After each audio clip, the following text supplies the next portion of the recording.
Hi, I'm Peggy with Potato Patch Nutrition, here to do another question and answer. This is actually a question that I answer quite often, so I'm really excited to get to do this one today. And this question comes from Jody, and she says, okay, what are your do's and don'ts on a forage-based diet?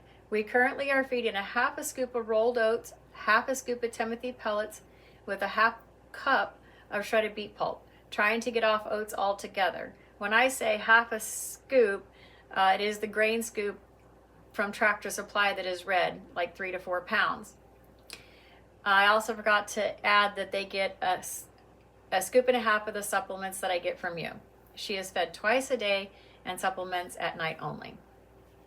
So a couple things. For us, what we do here and what we have found to be the safest thing as far as upsetting the tummy, colic, and stuff like that, we do feed oats for grain.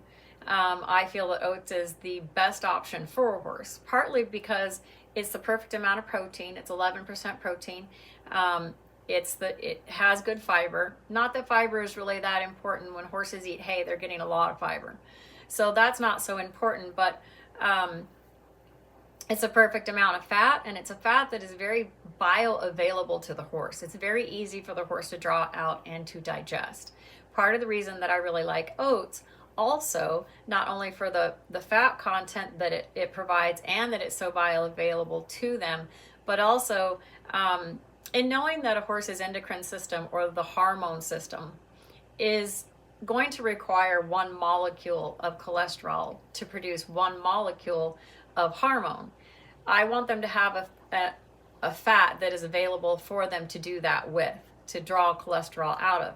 Now, if the horse has more cholesterol needs on that day than the small amount of oats that we provide them with offers to them, then the liver of the horse can take some of the starch in the oats and convert it to cholesterol, and then use that cholesterol to make hormones. So in that respect, the oat is a very supportive grain for a horse. Now, we only feed 1 pound of oats, 1 to maybe 2. If we're at a horse show, we feed twice a day. At home, we only feed oats once a day to our horses, and we feed 1 pound to every horse. Regardless of their condition, they only get 1 pound of oats because a lot isn't really necessary. And if you think about what would be natural for a horse, as they're grazing across, let's say they're just completely left to their own devices and they have free range to move on the prairies as they want to. The time of year when you're really going to see the most grain on the top of the grasses is in the fall, when they're going to need to put weight on for the winter. If they're grazing consistently, those grasses aren't going to seed out until fall. And that would be what is natural. So to have a lot of grain offered to a horse is very unnatural for the animal. On our place, our horses have grass hay in front of them at all times. If it's a thinner horse, we have 2 grass hays that are really available to us here, and that would be Bermuda, which I really like for my older horses, or the horses that stay a little heavier, more easily. And then we also use tough grass also, which is a legume similar to alfalfa, but has a much, much lower protein content. And because it's a soft grass, it's really easy for the young horses to eat. We really like it. It digests easily. I've been very happy and successful with our babies not growing too fast, but staying in good weight with that.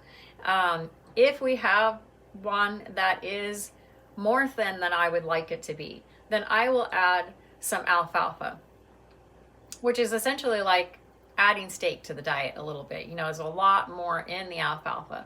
I don't prefer alfalfa to be fed all the time because it can raise the acidity level in a horse considerably, which then can produce colic and at least gassy tummy and stuff like that. So we use it more of it as a supplementation. But in order to put weight on them, that is my choice. That's my go-to. We don't increase the oats that they get. We don't increase the grain. And I'll feed alfalfa if it's available to us in this area where we're at in the flake form. I'll feed it in the flake form. And if not, then I like to use an alfalfa pellet. That's my preference. And so we'll increase that aspect, but we don't increase the oats. They only need a small amount of oats, and that would be what is most natural. And having gone to that after kind of a tragic incident with a suggested feed from a store manager that caused 9 of our 20 horses at that time to get really sick and put one of them in the hospital. And that's when I did the research to find out what was actually in the grain, because that grain bag said grain byproducts on it. But essentially it was wheat middlings. That was the main ingredient in the grain.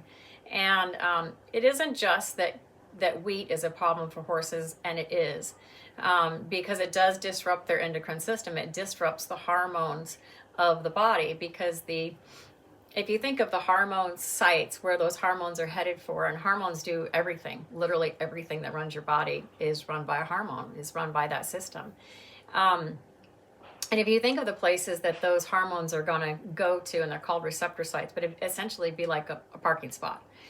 That wheat that's in wheat middling grains is the exact same size as those receptor sites. And it's a bully. It's going to go into those receptor sites or into those parking places that are meant for the hormones. And let's just say we have a stallion, for instance, and that stallion, I need him to be able to produce semen, but those gluten molecules are getting into the receptor sites that would be for him to produce semen. So his semen is going to be of a low quality. It's not going to have a lot of longevity. I'm going to have sperm with no heads and no tails. It's just going to be very low quality. So I don't want that to be the case. So we chose to move away from wheat grains for those reasons after doing the research. So then I wanted to go back to oats, because we had fed that as probably until I was in my 30s. And that dates me. That was 20 years ago, by the way.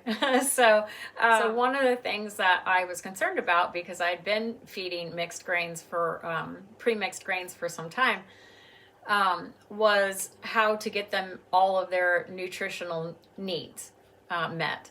Because I know that unless a field is naturally fertilized, even the hay fields are not as nutrient dense as we would like them to be. So we put together what we've been feeding for many years now, called the Daily, and you can find that on our website.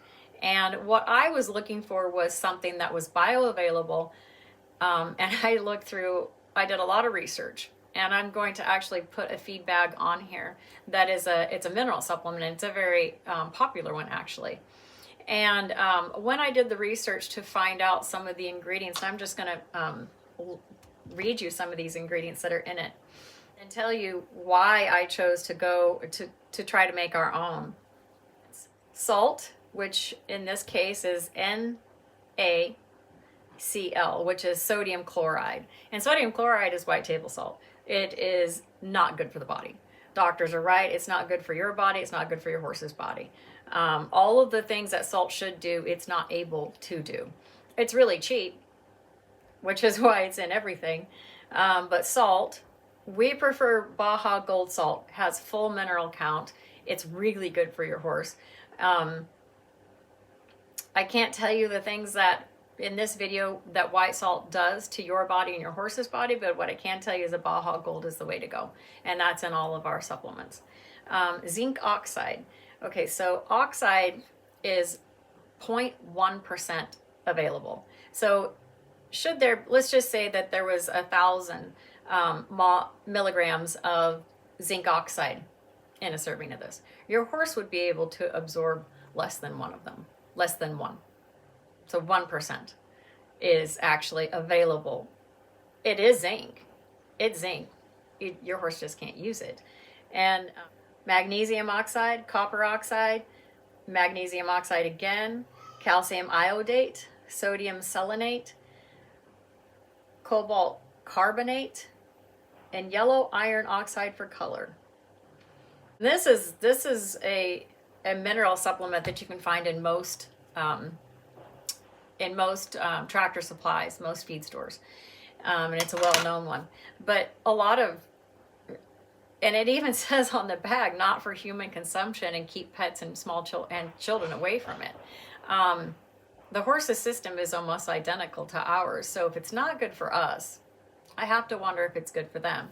So when I was doing the research to find out how I could make up for what I thought they were getting in the grain that they actually weren't getting, but then I did want to fill in the gaps, because one of the things that I was really concerned about is we were starting to see yearlings who had honestly never been out of the pasture. We had videoed them every 3 to 4 months just on a flat on a fence line, and it took about 4 or 5 minutes to video each set.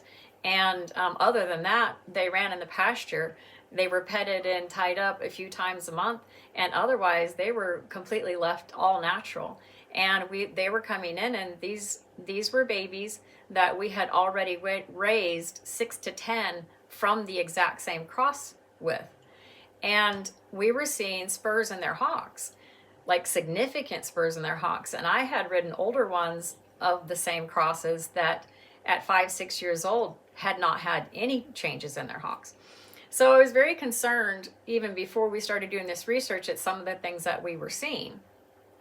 Well, when I did the research, what I found was that these not bioavailable minerals and such were causing havoc within the horse's body. And then to compound it with the gluten molecule going into growth hormone receptor sites and wreaking havoc on the growth in the body. Another thing that we were experiencing a lot of was tendons that were just too tight. We just could not get the baby to grow and be bloomed, have blossom at the same time, like really look nice and not have legs that were too tight. And so that's something that we had been struggling with. So what we ended up doing, and the reason that we now offer it, which we never at the time intended to offer anything, we just wanted to take care of our own horses. But the daily that we have now has 4 superfoods in it. And those superfoods provide all of the vitamins that are necessary for the body every day, all of the essential major minerals, all of the trace minerals, all the amino acids that are required for the body to build protein out of, has full electrolytes, which electrolytes are simply just baking soda, which helps to alkalize the system, lower the acidity of the system, and salt, good salt like Baja Gold, which is what we use. And then it has 2 things in it that are specifically for immune support. It has 2 intestinal conditioners in it, and it also has 2 fat providers for omegas and cholesterol and gut flora. And for years I was giving the recipe away for free, but a lot of people don't have time to mix it themselves. And so if you're one of those people, then you can certainly buy it from us. And then we also have the Powerfully Complete, which is a combination of the daily, about 40% daily, and then it also has Joint SOS with Painless. It has Tum Tum for the tummy. It has kidney and bladder support in our Protect product. It has Hoof It for the hoof and the melanin produced in the skin. It has a very small amount of wormless, just for incidental worms to try to keep ahead of it a little bit. You still need to worm your animal, of course, but it does help with some of the larger infestations that they might experience. And Hormone Balancer. So those are the 2 things that we put together to cover the needs of our horses. And they're all natural. There is nothing in them that isn't bioavailable because they're mostly all plants. So that's what we have been doing for the last 6 going on 7 years. We have seen a lot better growth in our horses, no more spurs in the hocks. We don't get OCD lesions in the stifles, and that can be common with really, really big horses. We're able to feed them a lot more consistently. We don't have to watch their legs as much. The minerals that they need when it's time to build something, whether it's a tendon or a bone, they have it. I know they have it, and the x-rays show that that is the case. So If you have questions about your horse's diet or what they are eating, and you're concerned about it, you can always send me a picture of the bag and a message, or give me a call. I'd be more than happy to share with you what we do, what we have found that works, and help you with the process. Be blessed.